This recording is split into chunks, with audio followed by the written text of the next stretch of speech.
Hello, welcome to Throttle Zen. I'm Francesca.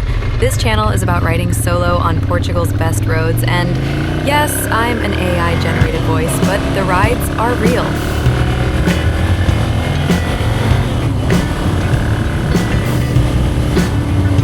So, people have been talking about this road, somewhere between Arouca and São Pedro do Sul, in the interior of Portugal, called N567. This is a road that crosses a wild, mountainous region. The road itself is quite short, less than 30 kilometers, but it seems to be worth for the views and how remote and off the grid it is. And if you like to ride alone with your thoughts, this is definitely one road to ride. And that's where we'll be riding today. Since we're leaving from Porto, the first road we need to get is the N108 that runs along the north bank of the Douro River. This is always a nice road to ride, even though sometimes you can get a bit of traffic. Just take it easy when overtaking.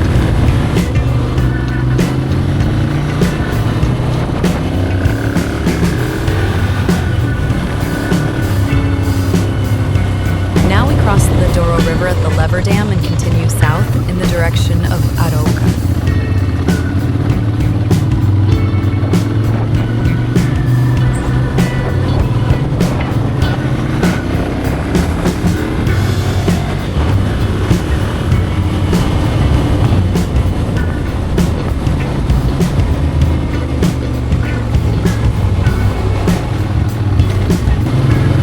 The place where the N567 actually begins, which is in a village called Ponte de Telha, we first need to ride along this road, the M510. In Arouca, there are a lot of roads recognized as great roads for motorcycle riding, and this is definitely one of them. I really encourage you to come and ride this one on a warm day like today.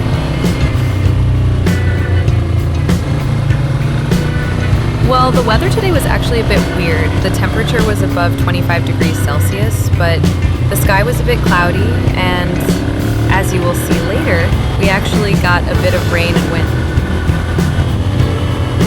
If you haven't noticed it already, we are riding a 2013 Ducati Monster 796 ABS, which is not the newest model around, but surely one of the best motorcycles you can have for this type of twisty roads. Great riding position, superb chassis performance, very agile and stable, top-notch brakes and tires. What else can you ask for? Well, less heat from the engine on your legs, maybe, but who cares?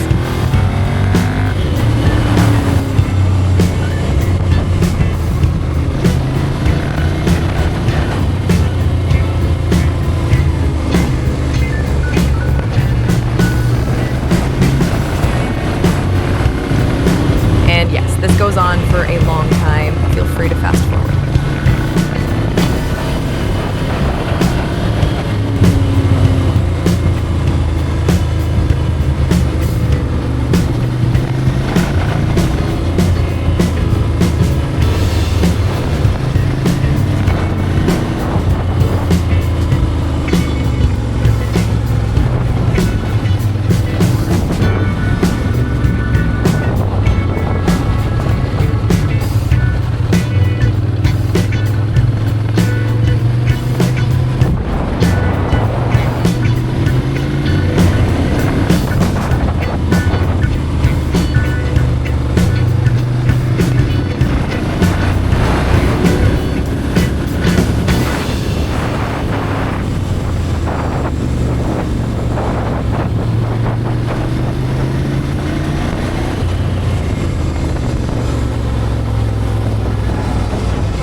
After the long set of twisties of the N510, we finally got to the village of Ponte de Telha, and you can see where the N567 starts, at my left side.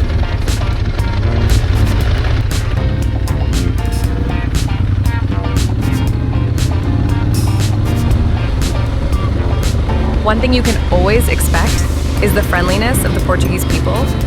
Of course, if you have the time, you can stop for a coffee or the local river beach. You can visit the village of Drave, somewhere along the N567, or you can stop to visit the geological places nearby.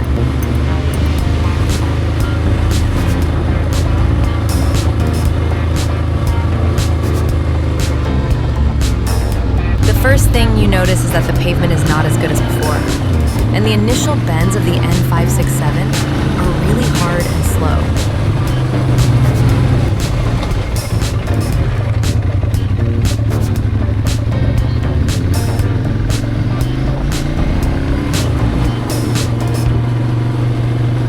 The bends gradually become faster, but definitely this is not a twisty, fast road like the M510. This is a road for slow riding, sightseeing, and maybe introspection.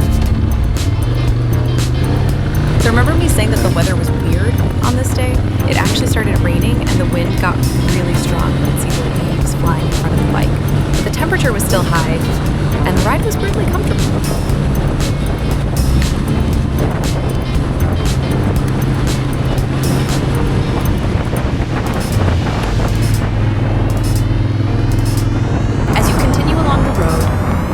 Begins to thin out, and you realize you're truly in the middle of the mountains.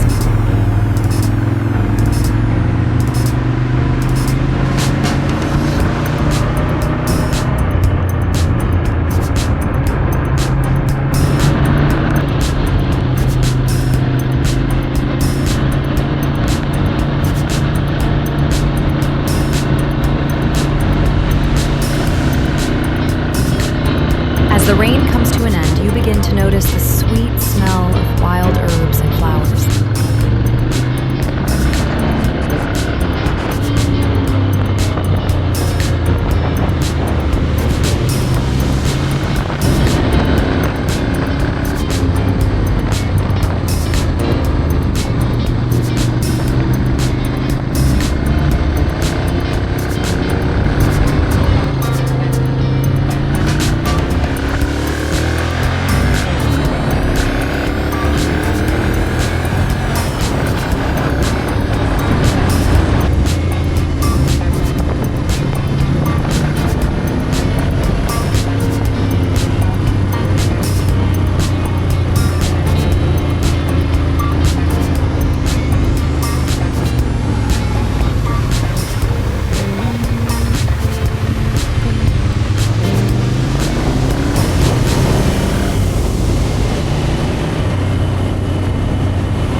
We're now heading towards São Pedro do Sul. The ride along the N567 was short, but intense and full of character. Soon we'll be making our way back to Porto. We hope you've enjoyed the ride. Stay tuned to our channel for more adventures on the beautiful roads of Portugal. I'm Francesca, and we are Throttle Zen, a channel about riding solo on Portugal's best roads. See you soon!